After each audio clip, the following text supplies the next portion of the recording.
All right. I thought we'd stay up late. I thought we'd maybe see a dub tonight. Celtics maybe come back and take that one at the end. But no. We just stayed up late now 2 nights in a row. And I'm making it seem like I'm way past my bedtime, all right? Staying up late to watch this team drop 2 games that were in my mind. I stressed it last night for you guys that were in there. I stressed it last night honestly, it sounds corny, but how important those 2 games were in terms of, momentum for this team and everything like that. I don't think a really good Celtics team or a Celtics team that has true promise drops both of those games to LA. The Lakers first and the Clippers. So I don't know if it's me being a little overtired or something like that, but man, I'm pretty bummed after that one, guys. And we've had a long day. We didn't get to sleep till like 2 last night. Woke up at 4, so I got 2 hours of sleep. Similar situation tonight, so I don't know. We could have Cranky Ev on the loose tonight. We'll try and have a good time, though, guys. So welcome to the Celtics post-game show. If you are new, make sure to hit the subscribe button, like the video, everything like that. But, yeah, let's just jump right into the box score. I don't know how long we'll stay on live tonight, but let's jump right into the box score, and then we will get into some of the chat here. But the box score, guys, Celtics end up losing this one 114 to 111 there. Jason Tatum, 29 points, 10 rebounds from him. Didn't shoot as well as he shot last night, but he did get to the line a lot. 9 out of 10 from the field there, from the free throw line there. Josh Richardson, 17 points, 5 boards. Dennis Schroeder, 19 points. 8 assists from him. Marcus Smart, 16 and 6 and 7. I mean, guys played better. This was more of a team effort, if I can say that, right?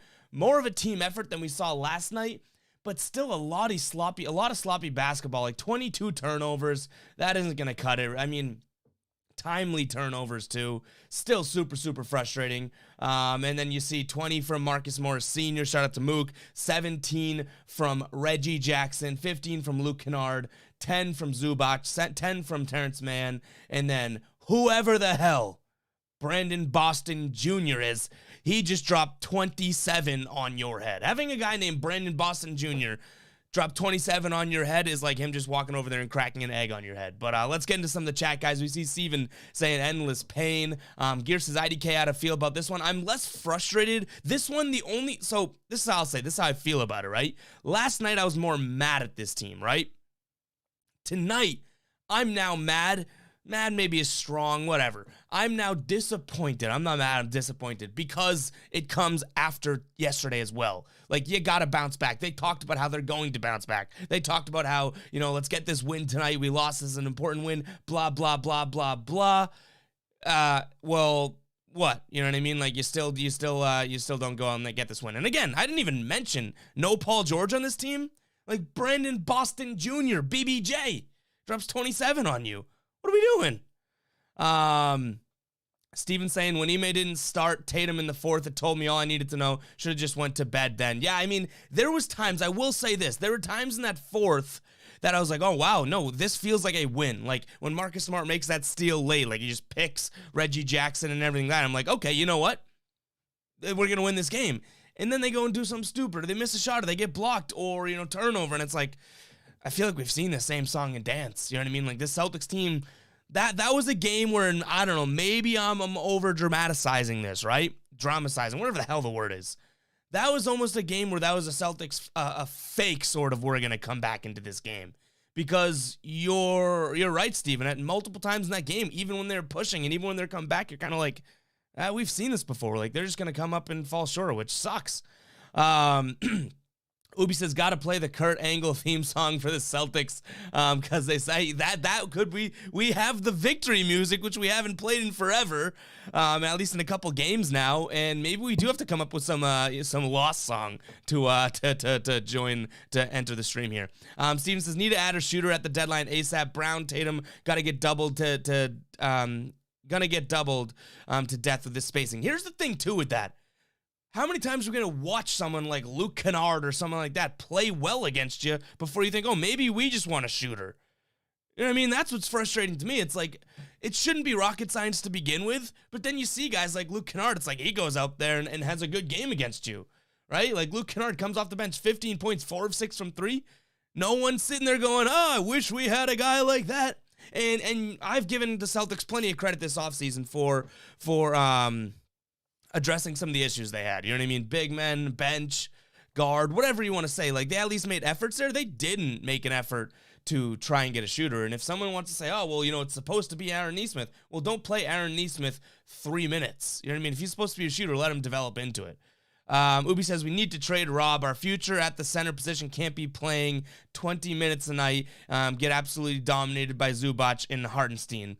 Yeah, I mean, I don't know if this one, I wouldn't say this one's totally on Rob. I think that he started the game catching a couple loops or had a couple dunks, and he drifted off. Like, again, I'm not saying it's on him. I'm not saying it's not on him either. I'm just kind of picking my battles here because I don't know if this is fully like, Rob lost the game. I think the Celtics overall, a lot of turnovers and everything like that. But what I will say about Rob is, like, you can't, and Zubac, whatever we want to call him, and Hartenstein aren't, like, good. I mean, Zubac's good, but these aren't really, really good centers.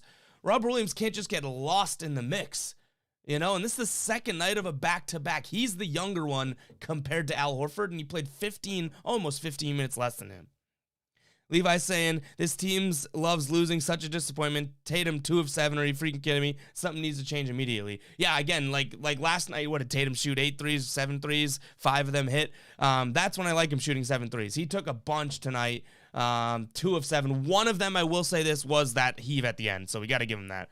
But there's something, and again, this is why it sucks, because this was the issue last year. There's something that is just, genuinely wrong with this team, and that sounds like I'm being all like a little like, oh my god, something's wrong with this. Like, no kidding, but it's very similar to last year. Like, it's just like there's something wrong with this team. You could change the coach, you can change players, but unless you do anything big, I have a feeling you're gonna have, like, they have a very different team than last year, but some of these issues are all the same. Johnny's saying fire Ime. I think they give Ime the rest of the year, but again, I talked about it last. Like, if this Celtics team is going to be a mediocre 500 ball club, he's not going to be the coach for a long time. You know what I mean? Like, I'd love him to be. I like what he says. Like, I'd like him to perform like it, though. He's not performing like it. So yeah, I mean, Celtics fans, if and it's a huge if, guys. If that continues, this continues, and this is their type of basketball they're playing and everything like that, like, he isn't going to be that long-term coach that we all thought he was. Phil saying Boston beat Boston, shaking my head. Yeah, I mean, again, that's why I don't know if, like, we can attribute this to the Celtics, like, getting beat by the Clippers. Like, the Celtics, to me, they had that game in the palm of their hand multiple times. They dug themselves holes that were too deep to come back in. They definitely, this is one of the games where the Celtics lost it just as much as the Clippers won it. Ubi saying, I've been saying we need a 7-footer in the paint. 6'8" isn't enough. Yeah, and he plays bigger. But again, it's like, if Zubac's a big guy, Hartenstein's even a little bit beefier too in terms of, like, the center position. Those are the type of guys that Robert Williams doesn't like. Robert Williams is a rim protector because he's a backside blocker. A guard comes to the lane and he's there in a jiffy and blocks him. He's not a guy that's going to cover, even though he played Embiid pretty well a couple nights ago. He's not a guy that's going to cover Embiid or cover Gobert, cover Jokic, cover any of these guys. And I know I listed a bunch of guys that really aren't even coverable players. They're all so good. But it's a matter of, he's not that big. So I'm not saying trade Rob. I know we got that comment earlier. I'm not saying trade Rob, but we talked about it on the Celtics Power Hour. I don't know if you guys tuned in, but me and KJ talked about how, the potential of getting Miles Turner from the Pacers. KJ was way against it, and his reason made sense. Where are the minutes going to come from? They already have these 3 bigs that they're playing, blah, blah, blah. To me, it's like, the Celtics don't have that size. You get that top-end talent and the size, you figure out the issues and whatnot later, because, again, Robert Williams, 6'8", that's not really that big. He plays bigger than he is, but he can still get moved around. Steven saying Allen Robb got torched by Zubac, so much pain. Gear saying, I wish we drafted Boston. Having a guy named Boston in Boston would be pretty cool. But the guy we took as super high potential, and we lost in front of the home crowd. Phil saying, I'm disappointed as well. No PG-13 and a man named Boston beat Boston back to 500 again. And what sucks is we talked about it last night. Like, now Friday night, the Celtics go and have to play the Suns. Like, I don't feel confident in that. I don't care if I got green lights behind me, Celtics memorabilia, Celtics bobbleheads, a green shirt, Celtics hat. Like, I'm a huge Celtics fan. I don't love the spot playing one of the best teams in the league either. You know what I mean? I could be honest about that. KB saying, do we know things about sports betting? We do picks every day. I have been cold in the last 2 days. We do picks on the channel every day on YouTube. Greg saying they did all that to lose by 1 point. That's a decent way of putting what I was saying earlier. It's like at times you thought that this team was going to fight back and win this only to be let down. Like I feel the same way as I guess I would, right? If they lost by 8 or something like that. But they came back and lost by 3 points. And it's like, oh yeah, you fought, you looked like but it didn't show me something. Like I was looking for a win tonight, not a hard-fought game. They lost last night. A win was almost a must tonight. And it's not a must long-term. I get that. But in terms of the vibe of this team and everything like that, like, you needed to win this one because now you got a big chance of going and losing another one on Friday. I hope they don't. I hope they can compete with Phoenix. But it's like, you're already in a tough spot. Now that you're going into that game, losing 2 winnable games, and you might say, oh my God, the Lakers, the Clippers, those are 2 really good teams. Are they though? Or have plenty of bad teams beaten them this year? Especially with the injuries that the Clippers had tonight.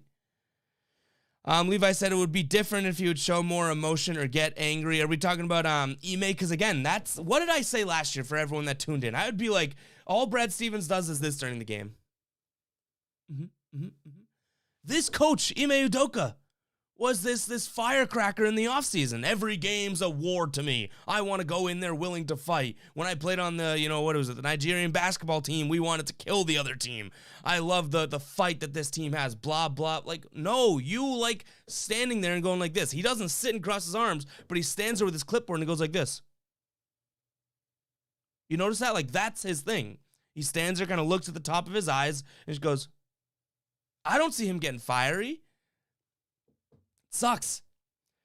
Gear says, I would love TJ Warren on the Celtics. Yeah, obviously, like, injuries, concerns with him in the last couple years. I guess we could say a couple years, yeah. But, yeah, I mean, I would take TJ Warren. That's the type of player that could give you buckets. I know when it was last year that he went on that absolute tear. But in reality, what he is just another sort of dirt dog defender that, won't necessarily take shots away from Jason Tatum and Jaylen Brown in my mind, but can give you buckets when you need them. Very, very similar and maybe a little bit bigger to Josh Richardson. Like, Josh Richardson tonight was phenomenal to me. Like, he played a lot of minutes, 30 minutes tonight from him off the bench, 17 points, 5 rebounds, a steal. He shot 45% from the field and 50% from 3, made all of his foul shots. He had 3 offensive rebounds. He had 5 boards, 3 offensive rebounds. What does that tell you that guy was doing? Getting his nose in there and anything like that. You know what I mean? Gear says would love Grayson Allen. I'd take Grayson Allen. Again, you know what's funny is that we got to this point last year where you guys throw out the names and keep them coming because I love the potential trades, the potential all that, whatever, the rumors. But to me, it's like we're already at a point, what is it, 20? Are we 26 games in this year? 13-13 do I have the record right? And I'm already saying, you know what? Anyone would help this team. Give me another talented NBA player, and it would benefit this team, which sucks because it's still early. It isn't early in the year, you know what I mean? But it's early in the year still. Steven says team would have looked better under Brad. Ime's rotations and adjustments haven't looked good early, and he waits too late to put JT back in. Kills momentum when he switches lineups after turnovers and end of quarters. I'll say this. One time that I truly noticed this about Ime, right? And again, I don't know if he's fully to blame because I do think we still see some issues with him that we saw with Brad. So maybe it's the players we finally have to start looking at, I guess. But one thing that I will say in terms of the rotation, there's a black and white scenario of this. And I hope I have the team right. When they were coming back against the Spurs and it was Enes Kanter leading the charge and Grant Williams leading that comeback. Do you guys remember that game? Just I don't know, a couple weeks ago? It's like, wow, they're coming back. They're coming back. Jason Tatum was doing the scoring. Kanter was actually playing defense. Grant Williams was making the hustle plays. Then it's like, okay, sub those guys out, and then poof, they go on a 3-minute and 40-second drought to end the game. It's like, I get it. You want to get your starters in there and anything like that, but read the room. And I don't know, maybe that's because he's a new coach. Like, that could totally be. I'm not trying to rag or shit on him, right? Because maybe it does just take a while. None of us know, unless we got some NBA coaches in the chat. None of us know what that sort of, adjustment period is. Is it half a year or anything like that? But to me, if we are going to judge him because he is a head coach and we're getting to a point where it's like, this doesn't seem early to me anymore, he does need to work on those rotations and everything like that. Ubi saying, I would love Sabonis. He's 6'11", can space the floor. ESPN Trade Machine says Sabonis for Rob, PP, Juancho, and Romeo works. Yeah, I think, I talked about it on the podcast, like, I would do that. I would hate to see Rob go. I'm not fully in sell Rob mode, but Sabonis is so underratedly good. Like, he is such an underrated star in this league. He's so good. Levi saying, Ime, buddy. Steven saying, guy like Kennard, Allen, Malik Monk, just shooters and role players have been available every year. We fill our rosters with young guys. Difference between us and good teams. It is true, right? Like, what are you waiting for? What are you waiting for? Why are you drafting all these young guys? Why do you have a guy that's playing in France or whatever now? Why do you have Jan Mater? Why do you have, what the hell is it? Wanhan Bajarian, whatever the hell the guy's name is. Like, why are they just drafting and stashing? How about instead of having that pick, trade, go get, like, whatever, get a veteran. Like, this team, and they did. I'll give them credit. Josh Richardson, Dennis Schroeder, bring back Al, Cantor. They did make an attempt to do that.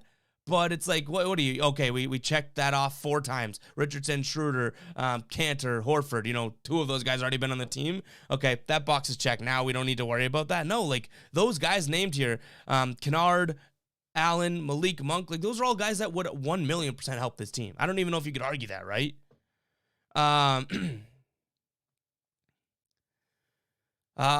Steven says, Ime literally shows no emotion. He doesn't complain to the refs. Like, where is the emotion? Which is, again, that's the emotion we thought we were getting. So he's Brad, but actually worse X's and O's, which is we could still be early on this guy in terms of judging him, right? Like, I don't know how many times I have to say that because it's the truth. Like, we're judging him off of 26 NBA head coached games, which, we were judging Brad last year after 8 years of NBA games. So keep that in mind. But the guy talked a big talk in the offseason. He hasn't walked crap. Like, if I'm being honest, so far, maybe he will. Maybe he is adjusting. But can we talk about, like, I'm doing a Celtics postgame show for this game and pretty much everything that we've seen so far. I think that I'm well within my right, and you guys are too, to be like, Ime Udoka hasn't done anything that, like, I couldn't do or you couldn't do. Like, it's a 500 ball club. You have 2 all-stars on your team, Jason Tatum, Jaylen Brown. You have a decently, above average talent on your team. You could put anyone in there and they go 500. Levi saying, I would love Malik Beasley from the Wolves. I'd be all over that as well. Phil saying, if we had Popovich coaching the Celtics, he would be chewing out the team. Yeah, I do wonder, and we don't know, I wonder what this sort of, like, because again, even when he does the pregame interviews and whatnot, soft-spoken, everything like that, like, I wonder if he truly is chewing out the team or getting angry. Like, is he showing emotion where we can't see? Because I sure as hell hope so. And you guys remember when Marcus Smart missed the flight and got benched, whatever it was, and we're like, Ime's laying down the hammer. No, he probably didn't. Marcus Smart probably didn't want to play, like, whatever. That was in, like, the preseason. Ubi says, I think with JB, we win this game, but no JB, we still should have won. I mean, yeah, probably, right? Like, but again, I don't make that excuse because they didn't have PG-13. So I think the Celtics still win that game. They should still win that game. Gear says, respect to Ty Lue. Every single play is yelling at the team, like those last Clipper free throws. Ime waits till timeouts to address issues like that. Yeah, and that's so on point, Gear, with the I guess, like, that emotion, because when I'm thinking about it, Ime, which I liked at the beginning of the year when he brings 2 guys over and he gets the 2 guys on his shoulders. Hey, we'll do this, we'll do this, we'll do this, we'll do this. Do what, though? Like, I haven't seen him bring Dennis Schroeder under the wing there and go, hey, and then Dennis Schroeder does something incredible. He's probably like, hey, so what are we guys thinking? What are we thinking about the game, coach? No. What are we doing after this? What are we getting for dinner? What are we getting for food? You guys want milkshakes? Like, I don't see the result of that sort of buddy. And again, that's just a complete outsider looking in, though. Steven says Grant, Tatum, and Cantor, and he took all of them out. This is back to that. That comeback they had against the Spurs. Like, again, no kidding. You want to take Grant and Cantor out at the end of the games. I get that, but when they literally were making up that comeback, Jason Tatum was scoring, Cantor was playing good, getting rebounds. Grant Williams had a couple huge hustle plays against the Spurs. This is the game we're talking about. It's like, read the room. Just leave those guys. It's 3 minutes left in the game. They're playing well. If they start sucking, then bring your starters in. But why throw a wrench into something that's working? Gear says, one video I'd love to see is we send you trade Celtics machine screenshots and you react to each of them in a video. I like that, Gear. I like that a lot. Guys, we'll do that. If you guys want to send me trades at FGuyBoston, actually, I'll tweet that out maybe tomorrow or the next day, and you guys can respond. But my Twitter pops up. I think I had it set up correctly here. So just make sure to send those in when you do it, because I'd love to react to some trades. I think we did that sort of like in a long time ago, but I'd love to do like a deep dive in there and answer a bunch of them on a video.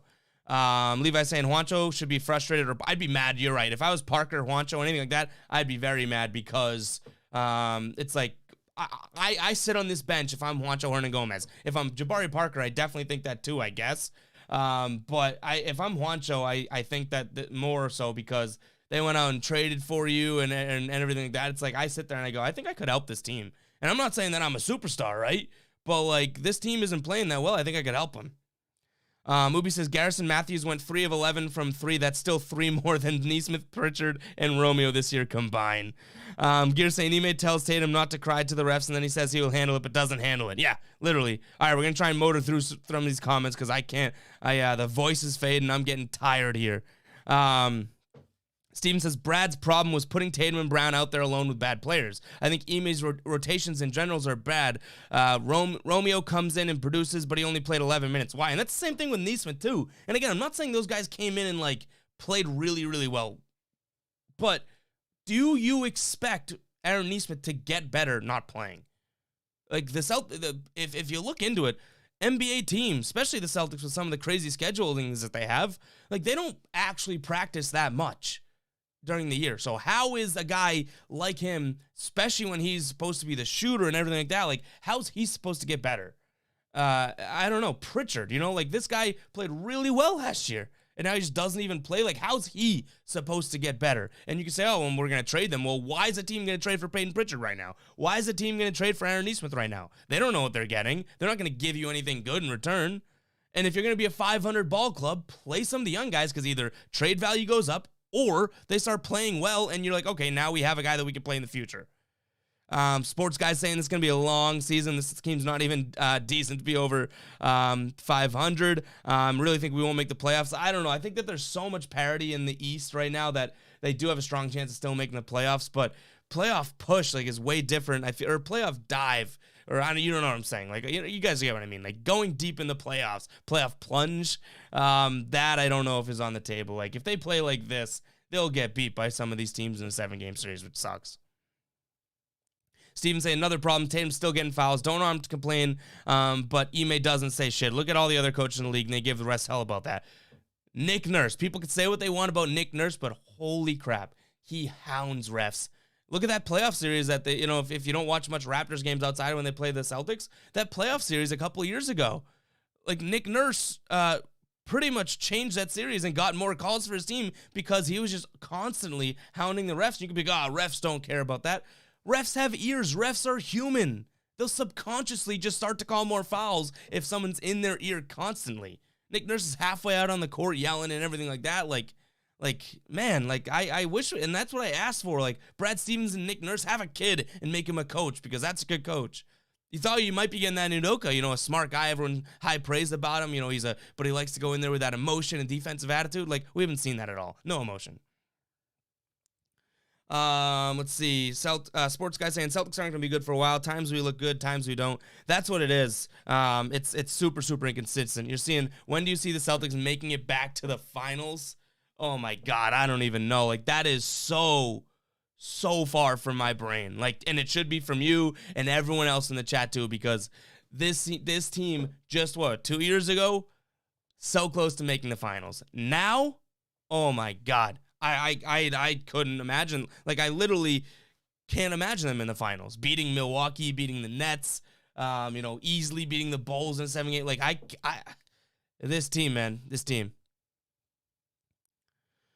Phil saying, I've been questioning Ime's rotations for weeks now. Horford's still getting 34 minutes while Time Lord with 20. What the hell? I mean, yeah. And that's the thing, too. It's like, you could be like, maybe he had a strategy here and whatnot. But again, I go back to that Spurs game, and I hate to beat a dead horse, okay? I hate to beat a dead horse. But the fact that you saw what was working in that game against the Spurs and just took it out, it's like, do have a feel? Do you have a gauge for the temperature of this game? Sports guy saying, I know it's still a long season yet, but I think reality is the Celtics are going to stick around 500, be under 500. I think that they might be a little bit over it, just because like some of these teams that are up there, you know, like I don't know if some of these Eastern Conference teams are going to stay as, you know, positive as they are. So I'm definitely not disagreeing with you. I'm just saying I lean more towards maybe a couple games above 500, and that's based on what we've seen. A lot can change in the next week. Excuse me. Ubi saying, I'd be playing Rob 20 minutes too if he was getting body bagged by Zubac and Hartenstein. Hey, that is fair. That is fair. The guy, he couldn't hold his own tonight. And again, it didn't look like when we first had it, when the game first started, it kind of looked like we had a good Rob showing. Like, but he disappeared. He kind of faded into the abyss. And that sucks because, again, like, one, you know the injury concerns are with him, but they banked on him. Like, they want him to be the next center, clearly by his contract and extending him and everything like that. So it's a little worrisome to be like, you know what? Where is it? Like, where is it? Because Robert Williams isn't going to be our young potential-filled center forever. You know what I mean? Like, eventually, and I'm giving it, maybe you could probably say in a year he's going to be 25. It's like, is he a young player anymore? Like, this isn't a 22-year-old, 20-year-old out of college. Like, yeah, it's weird to think about. A few more comments, guys. The voice is going fast. I don't know if you guys could tell. I even tried to just clear my throat. Nothing to clear. It's just killing me. Steven says, no, the Spurs game's a valid point. I used to say it about Brad all the time. Steve Kerr does it too, but I don't understand why coaches predetermine minutes. And the one thing, and I went through and asked a bunch of people like to validate this, Brad Stevens used to run simulations to determine minutes. Like those weird games where it's like, oh, Brad Wanamaker played 30 minutes a couple years ago. It's because in simulations, Brad Wanamaker played well. You know, and I get that. That might be the new way of thinking, and we're not talking like 2K, NBA 2K video game simulations. We're talking probably legitimate, like very good software. But still, it's kind of like, going back to that, it's like, sometimes you just got to put your hands on something. You know what I mean? Like see the game. It's not all numbers. It's not all stats. And Udoka's like not doing the, you know, hands-on type of experiment as I do this. But he doesn't have that sort of X's and O's that Brad has. So now it's like, oh boy, what do we do here? Sports guy saying these games will end up winning. Yeah, I mean, that's the thing that Celtics do. Right now, you know, they have me in the water and I like this, like, okay, season's over. All of a sudden, I'm ready to stay in the water. You know, they got me on the hook, but now we'll play a few games. We'll rattle off a bunch of wins in a row, and I'm, boom, right back up, and I'm right back up to shore. I'm ready to watch this and get, you know, oh, man, playoff pushes back on, all that. That's what the Celtics do. That's what they do. Oh, man, Gear, this is tough, but maybe it's true, because at least you felt like they had a strong chance every night. You said, honestly, miss watching Kyrie Celtics after watching this. I don't miss Kyrie just because of the obvious, I guess, but team-wise, I mean, at least when you had Tatum, Brown, and Kyrie, you're like, guess we could beat anybody. It's tough with injuries, and I don't know. I don't know if I'm fully there, but that has to be a just I guess reacting to this loss, I guess. Sports guy saying can't be struggling Lakers, struggling Clippers team. Steven saying instead of just gauging the game, we're up early, up 7 early. Tatum and Smart came out. We lost lead. They came back. We're down 5. Stop the bleeding. Yeah, and I thought Udoka would be like a good timeout guy. He's just as bad as Brad was. So I don't know. Like, what the heck is in the water there in that facility? Sports guy saying we'll beat those guys probably. That's just the Celtics team. Ronnie's saying Celtics are too inconsistent. They need to figure out Tatum and Brown's future plans and keep Rob. See, that's the thing. Everyone has a different take on this team. We were just talking. Ubi, I think, was saying, you know, Rob should be on the way out, and I'm like, I don't know about that. And same thing, like it's like that shows where the inconsistency is in this team. That one fan can say Rob is a guy to keep, and one fan can say Rob is a guy to get rid of.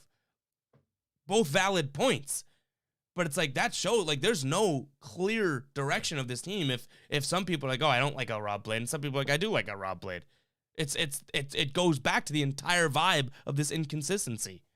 Ubi saying Sabonis, JB, and JT is a solid big day. I think that's so underrated. So good. Ubi saying, did you see the JT interview where he talks about his relationship with JB? I saw a brief clip of it.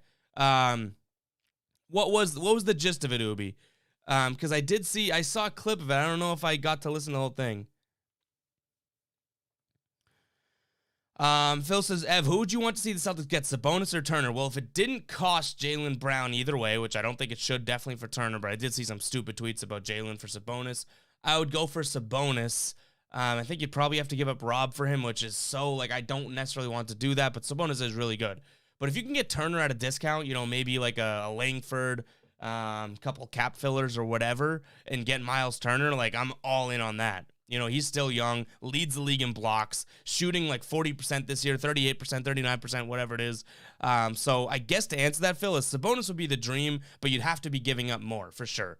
I think you can get Turner at a huge discount. Steven says teams just need a big three, honestly. Still feels like Tatum, Brown, and a bunch of spare parts. Yeah, right. Maybe those spare parts are a little bit better than last year, you know, on the surface, but how are they playing? The car still runs the same. Sports guy saying, I expect the Suns to blow us out. Maybe they turn around and surprise. Yeah, I mean, this Suns team's good even without Book. Yeah. Chris is saying need to trade Smart and Schroeder for Lillard. We were better in 2017. I mean, if that's the price for Lillard, if it's that low, then yeah, I'm all over that. Sports guy saying, what is the latest on Jaylen Brown? I hope he's coming back, but again, I just want to know, like, he's dealing with that hip, recovery. Abby Chin said that on the broadcast. Instead of being like hip injury, she was like the hip, the hamstring, guys. The hamstring. My brain's just loopy right now. I'm almost toast. But you know, it's like the hip recovery and whatnot. It's like, just say he has an injured hamstring. Did I just say hip again? I'm losing it. But the hamstring injury, like, he's injured. Give us a legit timeline. Ime's like, oh, he's 90% back. Really? Did you stick a thermometer in his hamstring and say, okay, let's see what the temperature is? Oh, it's 90% ready. Like, no, it's either you can play or you can't play, and Jaylen Brown can't play right now. So stop stringing us along. I just want an answer there. I don't know if that's too much to ask either. Right? Like, it's like he's questionable. Just say he's going to be banged up or not 100% for 2 weeks or something like that. Like, what's the deal with keeping this all a secret? We know what the injury is. It's a hamstring or a hip, according to me a minute ago. Steven saying, if Al and Rob look bad against Looney, Blinchka, and Draymond, I'm gonna be mad. Yeah, I could see that too. Sports guy saying need a win streak. I do totally agree with that. Ubi saying Tatum basically said they push each other. They stay after practice, play one-on-one, try and learn each other's moves. So they're finding out ways on the court. I think that's it. Yeah, I mean, yeah, that's the thing. That's like, we talked about it last night that they don't look like they can like fully gel right now, right? But I think Steven, it was you probably making the counterpoint. It's like we don't get to see them that much together. So it's like, you're going to say the two stars are the problem? No. So yeah, like I've said, I still think that this year, what we've seen on Tatum and Brown is like, whoa. This is the first time I'm genuinely being like, my eyes closed on you. Can you guys play together? But I don't think that they hate each other. Like who was there, you know, with the gold medal and everything? Like, these guys like each other. You know, maybe they're not best friends. You don't have to be best friends, but they like each other. That's all you really need. But all right, guys, I hate to do it. We are going to close down shop for tonight. I am beat. It is 1:50 a.m. here, and we're getting up. Maybe I'll sleep in 4:30 a.m. Yeah, we got a lot of content. We're grinding. These late night games are tough, but you know, we got to do what we got to do. These are the once we achieve our goals and whatnot, these will be the nights that we look back on and are proud of. So I'm glad to hop on here, even if it is way past my bedtime. Sports guy, DM me on Twitter and I'll hit you back there. At EvGuyBoston, and it's way past my bedtime, and you know, we're grinding out here, we're putting out content, multiple videos a day, but it is what it is. I could be tired, I'll be grumpy, who knows, you know, it sucks to jump on here late, stay up late, and I'm sure you guys are in the same boat. Don't, just because I have the camera doesn't mean that I'm the only one suffering Celtics losses late night, but it does suck to stay up and watch this and get excited for it all day long. only to be let down, but hopefully this team kind of bounces back. So we will talk to you guys, Friday? Hopefully we're talking somehow about a dub, because I would feel a lot better beating, the best team in this 3. But we'll see. So I'll catch you guys in the next one. Peace out. Let's go get some sleep now.